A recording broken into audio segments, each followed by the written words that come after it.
아집과 전통에서 벗어나시고 하나님의 선하시고 기뻐하시는 뜻이 어디에 있는지 분별하시기 바랍니다. 잘못된 열심에 사로잡히지 마시기 바랍니다. 넓은 마음으로 세상의 모든 사람들을 포용하시고 그들을 주께로 인도하시기 바랍니다. 이제 말씀을 맺겠습니다. 사랑하는 여러분, 오늘은 핍박자인 사울이 교회 역사의 그 전면에 등장하는 모습을 보면서 왜 그가 교회를 핍박하고 박해하게 되었을까를 생각했습니다. 오늘 교회에 대한 사울의 핍박은 그의 아집과 잘못된 전통 때문이었습니다. 말씀의 뜻을 바르게 분별하지 못했기 때문이고 예수님을 향해 마음의 문을 열지 못했기 때문입니다. 때로 오늘 세상이 교회를 핍박하는 것은 교회가 소금으로서 그 맛을 잃어버렸기 때문입니다. 우리는 이 사실을 분명히 우리 마음속에 새기시기 바랍니다. 우리의 아집과 우리가 가진 잘못된 전통 그리고 말씀을 바르게 분별하지 못하는 것이 소금으로서 그 맛을 잃게 한다는 것을 기억하시기 바랍니다. 오늘 우리는 우리의 아집과 잘못된 전통을 내려놓아야 하고 광대하신 하나님, 은혜와 사랑이 한이 없으신 하나님을 바라보아야 합니다. 그리고 하나님의 그 길고 넓고 깊고 높은 마음을 가져야 합니다. 그래야 교회로서 그 맛을 회복할 수 있기 때문입니다. 사랑하는 여러분, 교회로서 교회의 맛을 회복하시고 그 맛을 통해서 교회된 삶을 바르게 살아가는 복된 성도들이 되시기를 주님의 이름으로 축복합니다. 우리 찬송하겠습니다. 463장 찬송입니다. 바울된 사울이 교회 역사의 그 전면에 등장하는 장면의 말씀입니다. 바울된 사울은 기독교 역사에 참 중요한 역할을 하신 분으로 아마 바울이 없었더라면 기독교 교리에 기초도 없다라고 할 정도로 기독교 교리를 확립하여 세운 분입니다. 또 바울은 이 복음 전도자로서 1세기 교회 부흥에 치대한 공로를 세운 분이기도 합니다. 특히 오늘 본문은 이 바울이 하나님의 사람으로 회심하는 장면을 앞에 둔 말씀인데요. 바울된 사울의 회심이 주는 그 의미를 생각하지 않고서는 1세기의 교회와 기독교를 생각할 수 없을 정도로 이 바울이 갖는 역사적인 의미는 중요합니다. 그래서 사도행전을 보면 그 기록의 절반 이상이 바울된 사울의 이야기로 장식되어져 있습니다. 바울이 예수님을 만나 회심한 사건이든지 바울의 그 전도 여행 그리고 그가 행한 사역에 이르기까지 사도행전의 대부분이 바울된 사울의 이야기로 그려져 있는 겁니다. 특히 바울이 예수님을 만나서 회심한 사건을 기록한 본문만도 이 사도행전은 3번씩이나 기록을 하고 있는데요. 오늘 본문인 9장과 22장 그리고 26장이 그것입니다. 이것은 사울의 회심이 그만큼 기독교 역사에 있어 중요한 사건이었음을 말씀하는 것입니다. 그런데 여러분, 이 바울된 사울이 오늘 이 사도행전 9장을 통해 이렇게 기독교 역사의 그 전면에 등장하기는 하지만 우리는 이미 앞선 말씀을 통해 그의 모습을 볼 수 있었지 않습니까? 사도행전 7장 58절 이하의 말씀에서 사울은 순교자인 스데반 집사를 죽이는 일에 주동적인 역할을 한 사람으로 나타나기 때문입니다. 스데반 집사의 그 죽음을 마땅히 여긴 사람으로, 그의 죽음을 사주한 사람으로 기록하고 있다는 겁니다. 또 8장 1절 이하의 말씀에서도 사울은 예루살렘 교회를 박해하는 선봉장으로 활약하고 있음을 보여주고도 있는데요. 사도행전 8장 1절로 2절은 이렇게 말씀을 하십니다. 사울은 그가 죽임 당함을 마땅히 여기더라. 그날에 예루살렘에 있는 교회에 큰 박해가 있어 사도 외에는 다 유대와 사마리아 모든 땅으로 흩어지니라.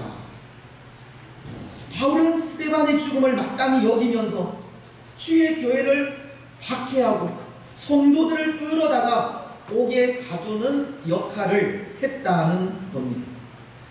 그래서 그 일로 이 예루살렘 교회는 온 유대와 사마리아로 흩어지게 되었고, 그 결과 교회는 디아스포라, 흩어지는 교회가 되기도 한 것입니다.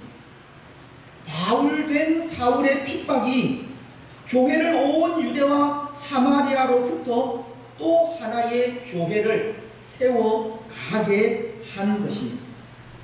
때로 바울된 사울은 그 율법에 대한 열심과 유대교에 대한 충성으로 교회를 박해했지만, 오히려 그 일은 교회가 자라가는 일에 일조하게 된 참으로 아이러니한 결과를 낳기도 한 것입니다. 그런 것 같습니다. 그래서 그런 의미에서 이 교회가 당한 핍박은 그것이 고난이 아니라 유익이 될 수 있다는 것을 생각하지 않을 수 없습니다. 하나님께는 모든 것이 합력하여 선을 이루듯이 박해라고 하는 고난은 교회의 성장이라고 하는 유익으로 바뀌기도 하기 때문입니다. 여러분, 오늘 우리가 이 사실을 믿고 고백하게 된다면 사실 우리에게도 우리가 당하는 고난은 유익이 되는 것입니다. 시편 110편 71절은 이렇게 말씀을 하시지 않습니까? 고난 당한 것이 내게 유익이라. 이로 말미암아 내가 주의 율례들을 배우게 되었나이다. 시편 기자는 고난을 통해 주의 말씀을 더 잘 알게 되었다고, 고난 당한 것이 유익이라고 한 겁니다. 또 바울도 로마서 8장 18절을 통해 이런 고백을 합니다. 생각하건대 현재의 고난은 장차 우리에게 나타날 영광과 비교할 수 없도다. 바울은 오늘 우리에게 주어질 하늘의 영광이 고난을 통해서 주어진다고, 그것을 생각할 때 이 고난은 결코 두려워할 것이 아니라는 고백을 한 겁니다. 사랑하는 여러분, 하나님은 고난까지도 선으로 바꾸시는 분입니다. 하나님 안에서는 고난도 유익이 됩니다. 오늘 우리는 그것을 기억하면서 고난을 통해 하나님 앞으로 한 걸음 더 가까이 나아가시기 바랍니다. 여러분, 오늘 교회에 대한 사울의 박해가 그렇게 교회가 세워지는 일에 일조하기도 했다는 것인데요. 오늘 말씀은 바로 그 사울이 기독교 역사의 그 전면에 등장하는 장면의 말씀이라는 겁니다. 그런데 오늘 본문을 통해 우리가 만나게 되는 사울의 모습은 이전의 모습과는 봐도 별반 차이가 없는 것 같습니다. 왜냐하면 1절은 이렇게 말씀하고 있기 때문입니다. 사울이 주의 제자들에 대하여 여전히 위협과 살기가 등등하여 대제사장에게 가서, 그는 지금 기독교인들을 체포하기 위해 대제사장에게 그 권한을 위임받으려고 하는 모습을 보여주고 있기 때문입니다. 특히 교회에 대한, 기독교인들에 대한 사울의 심정을 오늘 본문이 적나라하게 표현하고 있는 것이 여전히 위협과 살기가 등등하여라고 하는데요, 이것은 교회에 대해 이 살기를 가지고 계속해서 위협하고 있었다라는 말로 해석을 할 수가 있습니다. 사울은 교회에 대해서 대단한 이 적개심을 가진 겁니다. 그런데 여러분, 오늘 우리는 이 사울의 이런 적개심을 보면서 왜 사울은 교회에 대해 이런 마음을 가지게 되었을까 하는 것을 생각하지 않을 수가 없습니다. 교회에 대해 가진 사울의 그 완악한 마음을 생각하지 않을 수 없다는 겁니다. 왜냐하면 오늘 이 땅 위에도 이런 사람들은 얼마든지 있기 때문입니다. 오늘 이 땅 위에도 교회를 비난하고 욕하는 사람들이 있기 때문입니다. 교회가 하는 일마다 대적하고 방해하는 사람들이 있기 때문입니다. 여러분, 오늘 이 땅 위에 사울과도 같이 교회를 핍박하고 대적하는 사람이 있다면 그 이유가 어디에 있겠습니까? 오늘 사울이 교회를 핍박하고 교회에 대해 여전히 위협과 살기가 등등하다면 그 이유가 어디에 있겠습니까?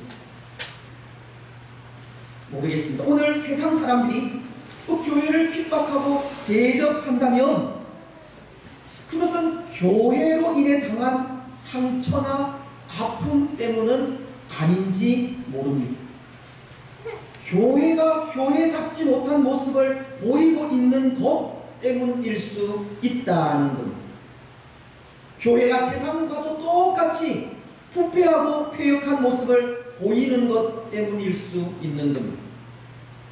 오늘 소금이 되어야 할 교회가 소금의 맛을 잃어버렸기에 버려져서 사람들에게 짓밟히고 있는 것일 수 있다는 겁니다. 예수님은 마태복음 5장 13절을 통해 이렇게 말씀을 하셨는데요, 너희는 세상의 소금이니 소금이 만일 그 맛을 잃으면 무엇으로 짜게 하리? 후에는 아무 쓸데 없어 다만 밖에 버려져 사람들에게 밟힐 뿐입니다. 오늘 교회된 우리는 소금의 맛을 잃어버린 겁니다. 그래서 맛을 잃은 소금은 아무 쓸데가 없어 버려지듯이 지금 교회는 버림을 당한 모습일 수 있는 겁니다. 사실 이전에 유대라고 하는 나라가 그랬지 않습니까? 예레미야서 12장 9절로 10절을 통해 이런 말씀을 하십니다. 내 소유가 내게 대하여 문이 있는 매가 아니냐? 매들이 그것을 에워싸지 아니하느냐? 너희는 가서 들짐승들을 모아다가 그것을 삼키게 하라. 많은 목자가 내 포도원을 헐며 내 몫을 짓밟아서 내가 기뻐하는 땅을 황무지로 만들었더라. 하나님께서 택하신 유대는 포도원이었고 하나님께서 기뻐하시는 땅이었지만 그런 유다가 이방 나라들처럼 하늘을 나는 매가 되어 악을 행하게 되었고 그 악행으로 하나님의 나라로서의 역할을 감당하지 못하자 하나님은 포도원을 헐라고 하신 겁니다. 그 몫을 짓밟으라고 하셨으며 그 기뻐하시는 땅을 황무지로 만들라고 하신 겁니다. 하나님께서 택하신 유대 나라도 소금의 맛을 잃어버려 버려지게 되었고 사람들에게 짓밟히게 되었다는 겁니다. 오늘 교회가 세상으로부터 당하는 박해와 핍박은 다 그 이유가 있는 겁니다. 교회로서의 역할을 감당하지 못하기 때문입니다. 교회의 사명을 잃어버렸기 때문입니다. 교회가 세상과도 같이 부패해져 버렸기 때문입니다. 하지만 여러분, 그런 연유로 세상이 교회를 핍박한다 하더라도 교회를 핍박하는 사람들까지도 교회가 되어야 하지 않겠습니까?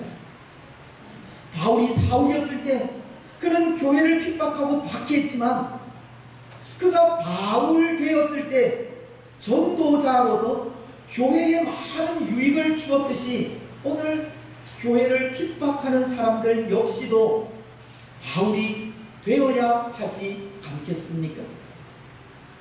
비록 오늘날의 교회가 맛을 잃은 소금처럼 세상 속에 버려져 사람들에게 짓밟히고는 있지만 그럼에도 교회는 세상을 구원하는 방주가 되어야 하고 교회에는 바울과도 같은 하나님의 사람들을 필요로 하기 때문입니다. 그럼에도 교회는 교회로서의 역할을 감당해 가야 한다는 겁니다. 그래서 사실은 이 교회인 우리의 삶이 얼마나 중요한지 모릅니다.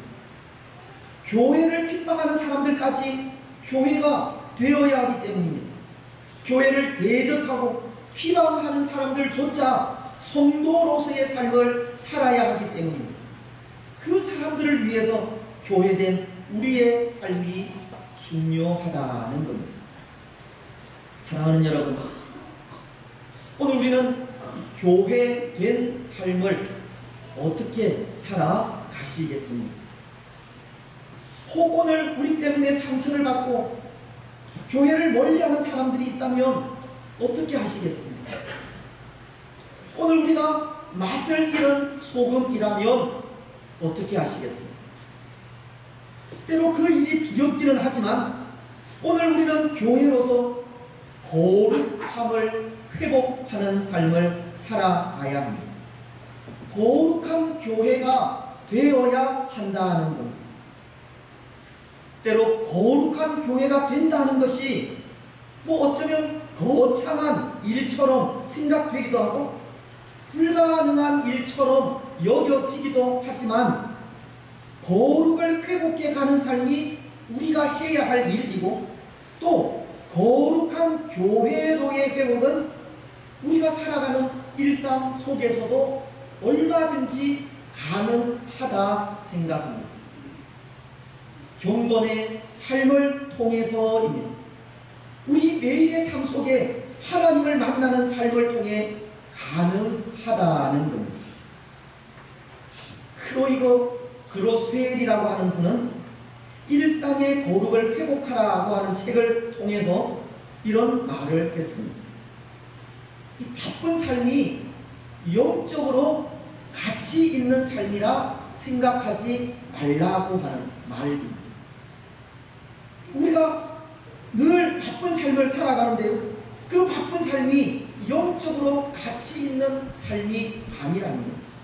아마 이 말은 오늘 그리스도인들이 이 바쁘다고 하는 핑계로 하나님과의 관계를 멀리하고 있다는 것을 말하는 것일 테고, 그렇게 하나님과의 관계를 멀리함으로 거룩을 잃어가고 있다는 것을 말하는 것이라 생각합니다.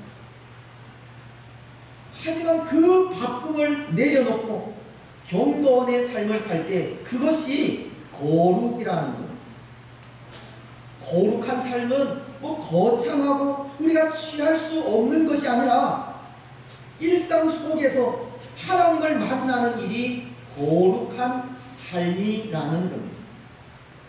말씀 앞에 우리 자신을 내려놓는 삶이 거룩이고 항상 주의 은혜를 사모하면서 기도하는 삶이 거룩이며 잠잠히 하나님을 묵상하는 일이 거룩입니다.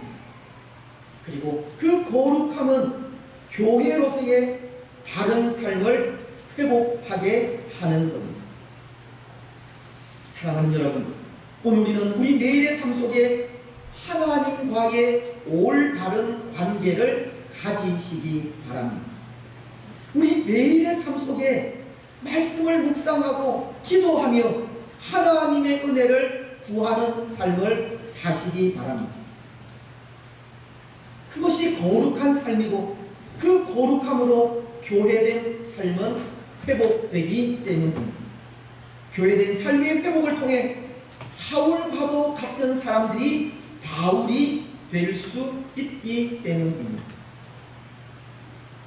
이제 또 하나, 오늘 사울이 여전히 교회에 대한 위협과 살기가 든든한 모습을 보면서 이런 생각을 하게 됩니다.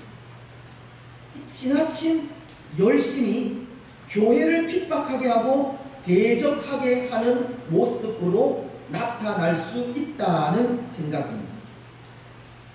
때로 이 말을 잘못 이해하면 오해를 할 수도 있는 그런 말인데요.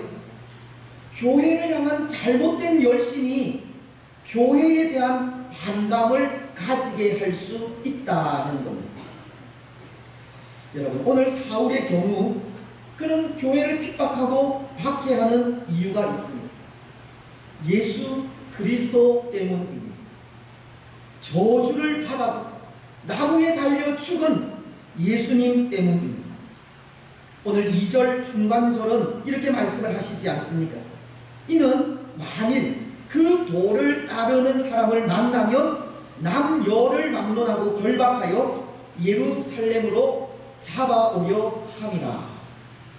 사울은 예수님의 도를 따르는 사람들을 잡으려 다녔다는 것으로 사실 이 정통 유대인들에게 있어서 예수님은 여전히 나사렛 시골 사람이고 목수의 아들이며 나무에 달려 죽은 저주받은 자인데, 그 저주받은 자를 사람들은 하나님의 아들이라고 부르고 그 저주받은 자를 유대 민족을 구원할 메시아로 고백하며 그 저주받은 자의 이름으로 세례를 받고 있으니 이 정통 유대 교인에게 있어서 이 사울은 그것을 가만히 두고 볼 수 없었던 겁니다. 그 일은 당연히 신성 모독이기 때문입니다. 그래서 사울은 이런 무리들은 싹이 나기 전에 잘라야 한다는 생각으로 핍박과 박해를 가하게 된 겁니다. 그것이 하나님에 대한 열심이라 생각한 것이고 율법을 옹호하는 것이라 생각한 겁니다. 그런데 여러분, 그 열심이 잘못된 열심이라는 겁니다. 그 열심은 하나님의 뜻에 반하는 열심이기 때문입니다. 그 열심은 율법과 전통의 매인 열심이기 때문입니다. 그 열심은 단지 인간적인 열심일 뿐이라는 겁니다.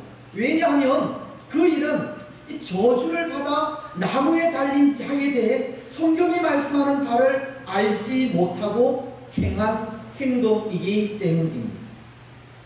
말씀을 벗어나는 열심이었다는 겁니다. 신명기서를 보면 21장 23절을 통해서 이런 말씀을 하십니다. 그 시체를 나무 위에 밤새도록 두지 말고 그날에 장사하여 내 하나님 여호와께서 내게 주시는 기업으로 주시는 땅을 더럽히지 말라. 나무에 달린 자는 하나님께 저주를 받았음이니라.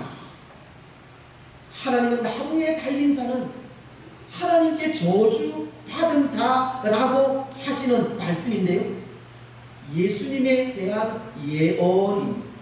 십자가에 달려 죽으신 예수님에 대한 예언이라는 겁니다. 그래서 바울이 갈라디아서를 쓴 그 책을 보면 그는 이 말씀을 인용하여 이렇게 말씀을 하고 있습니다. 갈라디아서 3장 13절은 그리스도께서 우리를 위하여 저주를 받은 바 되사 율법의 저주에서 우리를 속량하셨으니 기록된 바 나무에 달린 자마다 저주 아래에 있는 자라 하였습니다.